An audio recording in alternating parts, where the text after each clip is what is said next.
2014 April తర్వాత ప్రభుత్వం వచ్చిన తర్వాత, అంతకుముందు టాన్స్ట్రాయ్కి అవార్డు ఇచ్చిన తర్వాత ఇప్పటి వరకు జరిగినటువంటి పని తీరు చూసినప్పుడు మధ్యలో పట్టసీమని, పురుషోత్తపట్నం అని, చింతలపూడని ఇలా లిఫ్ట్ ఇరిగేషన్స్ తీసుకొస్తున్నటువంటి నేపథ్యంలో రైతులు ఈ నీళ్లు వస్తే వాళ్ళు ఆనందిస్తూనే ఉంటారు. అయితే ఈ నేపథ్యంలో జీవనాధారమైనటువంటి ఈ యొక్క పోలవరం ప్రాజెక్టు ఏ విధంగా ముందుకు వెళుతుంది అనేటటువంటిది ప్రత్యక్షంగా చూసి తెలుసుకోవాలని చెప్పి ఈరోజు ఇక్కడ రావడం జరిగింది. మాకున్నటువంటి వివరాల ప్రకారము 2010-11 అంచనాల ప్రకారము 16,000 కోట్ల రూపాయలకి అగ్రిమెంటు లాగా రాష్ట్ర ప్రభుత్వము, కేంద్ర ప్రభుత్వము కుదుర్చుకుని దానిలో కూడా 5,000 కోట్ల రూపాయలు 2014 ఏప్రిల్కి ముందు అయినటువంటి ఖర్చును ఏదైతే మినహాయింపు చేసుకొని మిగతాది ఇవ్వడానికి ఒప్పందం చేసుకొని రాష్ట్ర ప్రభుత్వము మేమే నిర్మిస్తాము అని చెప్పి ముందుకు వెళ్తున్నారు.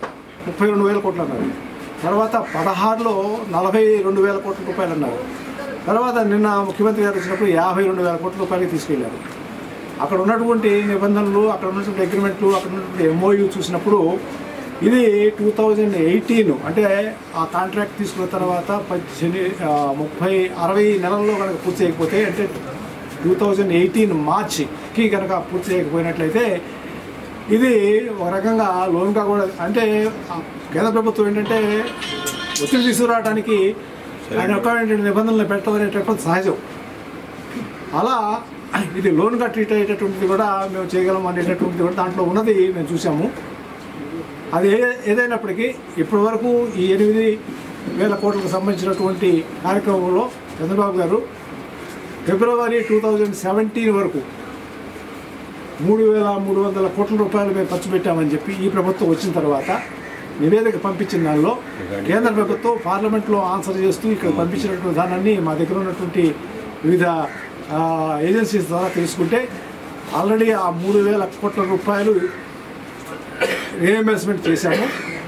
మిగతాది మళ్ళీ నిన్న వచ్చినప్పుడు ఇంకొక 3,000 కోట్ల రూపాయలు అన్నారు. అంటే ఈ నిబంధనలు ఎట్లా ఉంటాయంటే దేనికైనా కూడా యుటిలైజేషన్ సర్టిఫికేట్స్, ఏ ప్రాజెక్ట్ అయినా కూడా యుటిలైజేషన్ సర్టిఫికేట్స్ సబ్మిట్ చేస్తేనే కానీ కేంద్ర ప్రభుత్వం ఆ తర్వాత నిబంధనలకు అనుగుణంగా ఉన్నటువంటి మనీని రిలీజ్ చేస్తూ ఉంటుంది. ఆ రకంగా రిలీజ్ చేయాల్సినటువంటి దాన్ని ఈ యూటిలైజేషన్ సర్టిఫికేట్ ఇచ్చారా లేదా అనేది మాత్రం చెప్పడం లేదు. కేంద్రం మాత్రం మాకు ఇవ్వాలని చెప్పేసి మేము పంపించాము అని చెప్పినట్టుగా చెప్తా ఉన్నారు. అసలు వీళ్ళు పంపించారా లేదా అనేటటువంటి చూస్తే మాత్రం అది పంపించినటువంటి దాఖలాలు మాత్రం కనపడటం లేదు.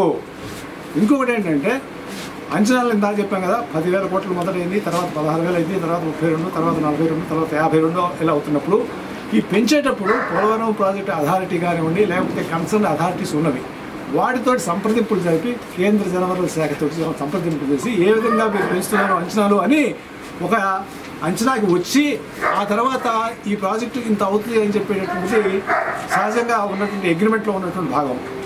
ఆ భాగాన్ని కూడా ఎక్కడ కూడా ఉల్లంఘించలేదు. వచ్చేసి ప్రెస్లో 42,000 కోట్లు, 32,000 కోట్లు, 52,000 కోట్లు చెప్తున్నామే కానీ ఈ రకంగా మేము వాళ్ళతో కూర్చుని ఈ అంచనాలు సక్రమంగా ఈ స్పిల్వేకి ఎంత అవుతుంది, లేకపోతే ఎర్త్కమ్ డ్యామ్కి ఎంత అవుతా ఉంది, లేకపోతే కాపర్ డ్యామ్కి ఎంత అవుతా ఉన్నది, ఛానల్స్కి ఎంత అవుతా ఉన్నది అనేటటువంటిది ఎక్కడ కూడా ఎందుకు పెంచాము. ఎందుకంటే అసలు ఈ టాన్స్ట్రాయ్ అనేటటువంటిది ఈ 3 భాగాలకి 4,007 కోట్ల రూపాయలకి, అంటే 15% తక్కువకు తీసుకున్న తర్వాత 3 సంవత్సరాలు మిన్నకున్నది, ఏ పని చేయలేదు. ఆ తర్వాత సబ్ కాంట్రాక్ట్స్ తీసుకొచ్చారు. తీసుకున్న వెంటనే ఈ అంచనాలను పెంచేసి సబ్ కాంట్రాక్ట్స్కి ఇస్తున్నటువంటి విధానం ఏదైతే ఉన్నదో అది అభ్యంతరకరమైనటువంటిది.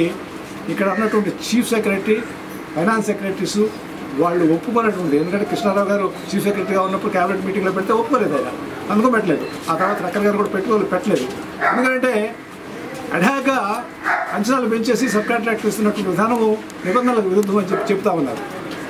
ఈ నేపథ్యంలో ఏది వాస్తవము ఏది అవాస్తవము అని చెప్పకుండా కేవలం ఇదిగో 20 సార్లు 30 సార్లు వచ్చి మేము ఇక్కడ కూర్చుని దీన్ని ప్రత్యక్షంగా వీక్షిస్తున్నాము, ప్రత్యక్షంగా దీన్ని పర్యవేక్షిస్తున్నాము అని చెప్పడం అనేటటువంటిది చేయటం మంచిదే, కాదని అంటలేదు ఎవరు కూడా. కానీ వాస్తవానికి ఇట్లా ఉన్నది అనేటటువంటి వారి భావన. తర్వాత కాఫర్ డ్యామ్ తోటి 42 మీటర్ల ఎత్తు తీసుకువెళ్ళి కాఫర్ డ్యామ్ అనేటటువంటిది మెయిన్ డ్యామ్కి కట్టడానికి నీటిని అడుగుని తర్వాత వరద వచ్చినప్పుడు కొట్టుకుపోయేటట్టు డ్యామ్. ఆ డ్యామ్ ద్వారానే మేము నీరు పంపించబోతున్నాము, లేకపోతే దాన్ని మెయిన్ డ్యామ్గా నిర్వహిస్తున్నాము అన్నప్పుడు అసలు పోలవరం అనేటటువంటి ఒక ప్రాజెక్టు యొక్క ఉనికే ప్రశాంతంగా కనపడుతుంది అనేటటువంటిది. ఎందుకంటే పట్టిసీమ లేకపోతే విశాఖపట్నానికి ఈ వరద వచ్చినప్పుడు పంపు చేస్తున్నటువంటిదే కానీ అక్కడ రిజర్వాయర్ సిస్టమ్ లేదు. రిజర్వాయర్ సిస్టమ్ ఉంటేనే కృష్ణా డెల్టా కానీ ఇటువైపున ఈస్ట్ వైజాగ్ కానీ ఆ రిజర్వాయర్ సిస్టమ్ ఉంటే రిజర్వాయర్ సిస్టము కృష్ణా బ్యారేజ్ దగ్గర ఓన్లీ 3 TMC నీరే నిలుస్తుంది. తర్వాత వచ్చినటువంటిది మొన్న కూడా అంతర్వేదిలో కలిసేటట్టు నీరు బ్యారేజ్ దగ్గర నుంచి కలుపుతాం కృష్ణలో సముద్రంలో. ఆ రకంగా మళ్ళీ ఇంకొక వీటన్నిటికీ డబ్బు అనేటటువంటిది ఏదైతే ఉందో విభజన అయిన తర్వాత మా దగ్గర రూపాయి లేదు, కట్టుబట్టంతో వచ్చాము అని చెప్తూ ఇక్కడ ఒక 1800 కోట్లు, అక్కడ ఒక 1800 కోట్లు, పుష్కరాలు లేకపోతే రాజధాని అని కొన్ని వేల కోట్ల లెక్కలు చెబుతూ ఖర్చు పెడుతూ చివరికి 3 సంవత్సరాల తర్వాత ఈ పట్టిసీమ అనే ఈ పంప్ సెట్స్ మేము ఎక్కడికి తీసేస్తాము, అవసరం లేదు. 1 సంవత్సరంలో పురుషోత్తపట్టు పంప్ సెట్లు అవసరం లేదు, బయటికి పంపించేసేస్తాం అని అసెంబ్లీ సాక్షిగా ముఖ్యమంత్రి చెబుతున్నప్పుడు ఇన్ని వేల కోట్లు ఇక్కడ మొదట వీటిని కూడా అంతర్భాగం అని చెప్పి కేంద్ర ప్రభుత్వాన్ని పంపించడం జరిగింది. ఏది పట్టిసీమ ఇవి కూడా పోలవరంలోనే అంతర్భాగం. వాటిని రిజెక్ట్ చేసి పంపించిన తర్వాత ఇప్పుడు మాత్రం కాదని చెప్తా ఉన్నారు. ఈ 3 సంవత్సరాలకి 2 సంవత్సరాలకి రైతులేమో హ్యాపీగానే ఉన్నారు, నేను కాదంటలేదు, నీళ్ళు వస్తున్నాయి కాబట్టి. ఎందుకంటే ఆలమట్టి నారాయణపూర్ కృష్ణాలో ఆపుకోవడం వల్ల కర్ణాటక వాళ్ళు మనకి కిందకి నీళ్ళు రావట్లేదు కాబట్టి జూలై జూన్లో నాట్లు పడాల్సినటువంటిది మనకి ఆగస్టు పోయిన నేపథ్యంలో నీరు నాట్లు వేసుకోవడానికి వస్తే సంతోషమే. కానీ ఇందాక చెప్తా ఉన్నారు వీటిని మెయింటైన్ చేయడానికి అంటే రోజుకి ₹1 కోటి మనకి కరెంట్ ఖర్చు అవుతుంది పట్టిసీమ. రోజుకి 100 రోజులు చేస్తే ₹100 కోట్లు. ఇది కాకుండా మెయింటెనెన్స్కి ఇంకొక 50 కోట్లు సంవత్సరానికి కాంట్రాక్ట్ ఉంది. ఇది ఒరిజినల్ కాంట్రాక్ట్లో లేదు. 50 కోట్లు దీన్ని మెయింటైన్ చేయడానికి నిర్వహణ చేసినటువంటి ప్రాజెక్ట్ అది మెగాకి అడాగ్గా ఈ వచ్చే 4 రోజుల క్రితం 5 రోజుల క్రితం జీవో ఇచ్చారు. అంటే మెయింటెనెన్స్ కోసం 50 కోట్లు ఇచ్చేసు. అది కాకుండా కరెంట్ ఖర్చులు ఇంకొక 100 కోట్లు కదా, 130 కోట్లు ప్రతి సంవత్సరము కూడా దానికి ఇవ్వటం అనేటటువంటి. ఇన్ని డబ్బులు కనుక మనం ఇక్కడ అవసరమైనటువంటి ప్రాజెక్ట్ని కనుక స్టోరేజ్ కెపాసిటీ ఉంది మనకి ఇక్కడ, అది ఇంపార్టెంట్. పోలవరం ఎందుకు ఇంపార్టెంట్ అంటే స్టోరేజ్ కెపాసిటీ. కంటిన్యూస్గా మనం ఇటువైపు అటువైపు లెఫ్ట్ రైట్ కెనాల్ నుంచి తీసుకెళ్ళేది. అది కూడా ఆ రోజు కెనాల్స్ తవ్వటం వలన సాధ్యమైంది, కానీ లేకపోతే అది కూడా సాధ్యం కాదు మనకు తెలుసు. ఇన్ని నేపథ్యంలో ఈ ప్రాజెక్ట్ యొక్క ఉనికి ఏంటి అనేటటువంటి తెలుసుకోవడానికి మేము రావడం జరిగింది. ఇవాళ అక్కడ పోయి చూస్తే స్పిల్వే కాంట్రాక్ట్కి సంబంధించినటువంటి విషయంలో 14 లక్షల క్యూబిక్ మీటర్లు అవ్వాల్సినటువంటిది 2 లక్షల క్యూబిక్ మీటర్లు అని మేము ప్రత్యక్షంగా చూసిన తర్వాత అక్కడ వివరాలు తెలుసుకున్న తర్వాత ఇవాళ తెలుస్తూ ఉంది. ఆ తర్వాత ఎర్త్కమ్ రాక్ఫిల్ డ్యామ్ అది 2.5 కిలోమీటర్లు కట్టాల్సినటువంటి దానికి డయాఫ్రామ్ వాల్ 600 మీటర్లు అంటే 100 మీటర్లు కిందకి వెళ్ళి ఒక 1.5 మీటర్ వెడల్పుతోటి ఒక డయాఫ్రామ్ వాల్ 600 మీటర్లు. మిగతా 1.5 కిలోమీటర్లకు సంబంధించినటువంటిది ఇంతవరకు కూడా ఎటువంటి కార్యక్రమము జరగలేదు. అది ఎర్త్కమ్ రాక్ఫిల్ డ్యామ్ మెయిన్ డ్యామ్. సరే, ఈ పనులు చేయడానికి కాఫర్ డ్యామ్కు మనం శంకుస్థాపన చేశారు కదా, కాఫర్ డ్యామ్ చూసి అది దాని ద్వారా పెడుతున్నారు. అక్కడికి వెళితే ఆ కాఫర్ డ్యామ్ కూడా ఇవాళ మొదలు పెట్టినటువంటి ఉదాహరణ. ఇవి సబ్ కాంట్రాక్టర్స్ ఇచ్చి వాళ్ళ దగ్గర నుంచి డబ్బు ఎలా రాబట్టుకోవాలి అనేటటువంటి దానికి ఇచ్చినటువంటి ప్రాముఖ్యత, అవన్నీ అరేంజ్మెంట్స్ కూర్చుకోవడానికి ఎంత కాలయాపన చేసి దాదాపు 3.5 సంవత్సరాలు మళ్ళీ రేపు 2018కే మేము ఇస్తాము నీరు అనేటటువంటి మాట చెప్పడం ఏదైతే ఉందో నాకు అయితే బాహుబలి సినిమా చూసినట్టు కనపడుతుంది. ఆల్రెడీ అక్కడ మన అమరావతిలో మేము రోజుకు ఒక సినిమా చూస్తూ ఉన్నాము. ఇట్లానే నేను అక్కడ ఏం జరుగుతుందని చూడడానికి వెళ్ళాను నేను ప్రత్యక్షంగా. అక్కడ నాకు మొత్తం అంతా ఎడారి ప్రాంతము. సరే, ఆ ప్రాంతానికి సంబంధించినటువంటి విషయాలు ఇక్కడ ఎందుకు చెప్పడం కానీ ఇంతవరకు పరిమితం అయితే నేను ఇది ఈ విధంగా జరుగుతున్నటువంటి దాన్ని దృష్టిలో పెట్టుకొని ముఖ్యమంత్రి గారు సరైనటువంటి రీతిలో దీని యొక్క వివరాలను కనుక ప్రజలకు అందించి దీన్ని పూర్తి త్వరగా చేయాలని చెప్పి ఆ భగవంతుడు ఆయనకి పూర్తి చేసేటటువంటి అవకాశం ఇవ్వాలని చెప్పి ప్రార్థించినట్టు ఏం లేదు. ఒక పాలిటిక్స్కి సంబంధించినటువంటి విషయంగా మేము ఇక్కడికి రాలేదు. ప్రజలకు సంబంధించినటువంటి ఒక మంచి ప్రాజెక్టు ఇది, చిరకాలం కావాల్సినటువంటి ప్రాజెక్ట్కి ఉన్నటువంటి దాన్ని అరుణ్ కుమార్ గారు కూడా ఇక్కడ ఉన్నటువంటి వ్యక్తిగా పోలవరం అంటే ఆ ప్యాషను, ఆ ఇంట్రెస్టు, ఆ అవసరము గురించి మాట్లాడుతూ నేను పత్రికలో చూసినప్పుడు నేను కూడా ఒక అనుభవం ఉన్నటువంటి వ్యక్తిగా ప్రజలకు సంబంధించినటువంటి విషయంలో నా వంతు పాత్ర నేను మంచి చెట్లు తెలుసుకుని ప్రజలకు చెప్పడానికి ఒక అవకాశంగా నేను భావిస్తూ ఇక్కడికి వచ్చాను. లేకపోతే దీనిలో వాళ్ళని తిట్టడానికో లేకపోతే వీళ్ళని తిట్టడానికో కార్యక్రమం కాదు ఇది. ఈ రకంగా ఉన్నది. మేము ప్రత్యక్షంగా నేను నా కెమెరా తెచ్చుకుని ఇక్కడికి ఆ కెమెరాలో ఎత్కం రాక్ఫీల్ డ్యామ్ ప్రాంతం కానివ్వండి, స్పిల్వే ప్రాంతం కానివ్వండి, లేకపోతే కాఫీ డ్యామ్ ప్రాంతం కానివ్వండి, లేకపోతే అటువైపున రైట్ టు కనెక్టివిటీ అంటే రైట్ కెనాల్కి సంబంధించినటువంటి కనెక్టివిటీ నాకు రాలేదు. లెఫ్ట్ కెనాల్ ఇప్పుడు లిఫ్ట్ చేస్తూ ఉన్నారు. ఆ కనెక్టివిటీకి దాదాపు 1 కిలోమీటర్ టన్నెల్ వేయాలి. ఆ టన్నెల్ ఇంతవరకు మొదలుపెట్టినటువంటిది కూడా అక్కడ మేము చూసి వచ్చాము. ఆ టన్నెల్లో నుంచి నేను రావాలి. అది ఒకటి. ఆయన పార్లమెంట్లో ఆన్సర్ అడిగితే ఇంతకు మొదలు 6% జరిగిందని చెప్పి టన్నెల్కి సంబంధించిన విషయం చెప్పారు. కాబట్టి ఆయన ప్రత్యేకంగా దాని ఇంట్రెస్ట్ తోటి మేము వెళ్ళాము. అక్కడ కూడా కనపడింది అది. ఏదో 2018కి నీళ్లు వచ్చి రైతులకి వాటిలో ఆనందిస్తే అంతకంటే కావాల్సింది ఏమీ లేదు. కాకపోతే ఇదిగో ఈ కేంద్రంతో విషయం ఏంటంటే ఇక్కడ ఇది విభజన చట్టంలో కేంద్రం కిందకు వచ్చేసింది. ఇది జాతీయ ప్రాజెక్టుగా. జాతీయ ప్రాజెక్ట్ ఏమో ఇన్ని వేల కోట్లు అని చెప్తా ఉంది. ఇక్కడేమో అది చివరికి ఎంత తెలిసింది ఇవ్వాల్సింది 16,000 కోట్ల రూపాయల అంచనాల ప్రకారము SSR 2010-11 ప్రకారము ఇంత దానికి కట్టుబడి ఉన్నాము. అయితే ఇక్కడ దాని నుంచి 32, 42, 52 వేలకి పెంచేటప్పుడు ఈ ప్రాజెక్టు సాధ్యము అని అనుకున్నప్పుడు లేకపోతే ఇబ్బంది ఉన్నప్పుడు కేంద్ర ప్రభుత్వం మీద నెట్టేసేసి కేంద్ర ప్రభుత్వాన్ని మీరే చేయండి అని చెప్పి అడగచ్చు కదా. అసలు విషయం నాకు అది కేంద్ర ప్రభుత్వం బాధ్యతే కదా. విభజన చట్టంలో వాళ్ళ నిర్వహించాల్సినటువంటి బాధ్యత కేంద్రం తీసుకుంది కదా.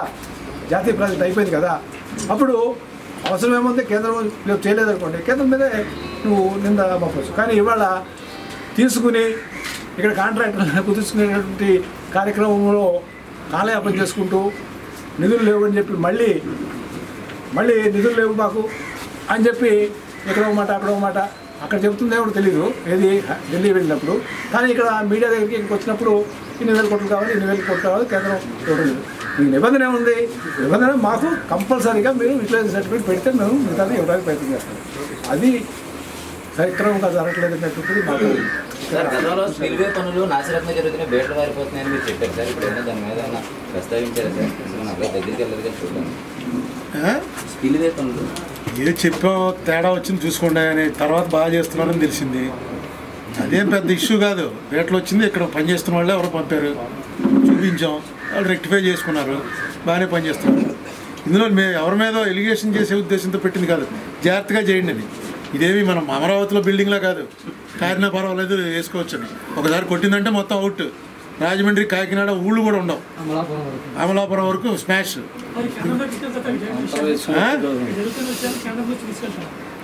వచ్చారు కదా ఆయన ఛానల్స్ ఆయనకు ఉంటాయి సార్. పోలవరం ఇంట్రెస్ట్ అందరికీ, ఆయన అందుకే వచ్చారు. డెఫినెట్గా సీనియర్ పొలిటీషియన్, చాలా పెద్ద పెద్ద పదవులు చేసిన మనిషి. దానికి ఎవరికి చెప్పాలో వాళ్ళకి చెప్తారు. ఇది ఇంట్రెస్ట్ అది స్టేట్, పొలిటికల్ ఇంట్రెస్ట్ లేదు. ఆయన చెప్పారు కదా, ఇంట్రెస్ట్ అది స్టేట్ చెప్పాలని ఆయన వచ్చింది. మనం కూడా ఆయన కన్వీనియన్స్ని బట్టి ఇవాళ వరకు పోస్ట్పోన్ చేసుకుంటే ఇద్దరికి కుదిరిన రోజు మీరు రండి అని. ఎందుకంటే డెఫినెట్గా దీని ఇంపార్టెన్స్ ఇవాళ నుంచి మారాలని కోరుకుంటాం. వెంకటేశ్వర గారు ఇప్పటిదాకా అంటే ఆయన పోలవరం మీద చాలా ప్రెస్ మీట్లు పెట్టారు. చాలా విషయాలు ప్రస్తావించినప్పుడల్లా ఆయన వైసీపీ సింపథైజరు లేకపోతే సిద్ధాంతకర్త అని ఆరోపిస్తున్నారు. మిమ్మల్ని ఏ విధంగా అర్థం చేసుకోవాలి? మీ ఇద్దరు వచ్చారు.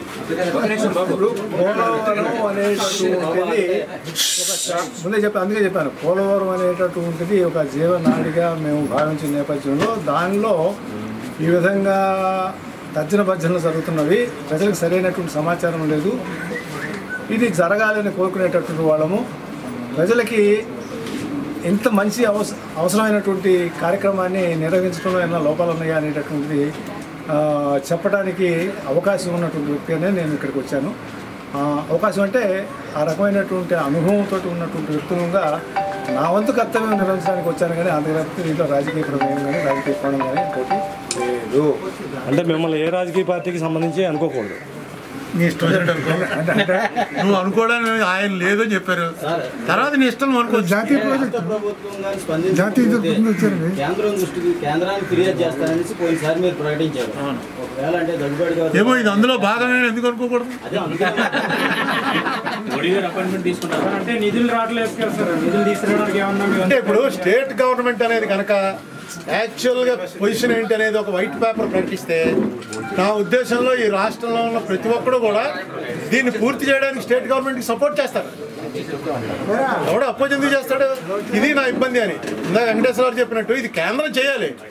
వాళ్ళ దగ్గర నుంచి ఈయనే తీసుకున్నాడని వాళ్ళు చెప్తున్నారు. వాళ్ళు ఇచ్చామని చెప్పట్లే, ఈయన అడిగాడు, నీతి ఆయోగ్ స్టేట్ కాబట్టి ఇస్తే పర్వాలేదండి, ఇచ్చేసాం అంతే అంటున్నారు.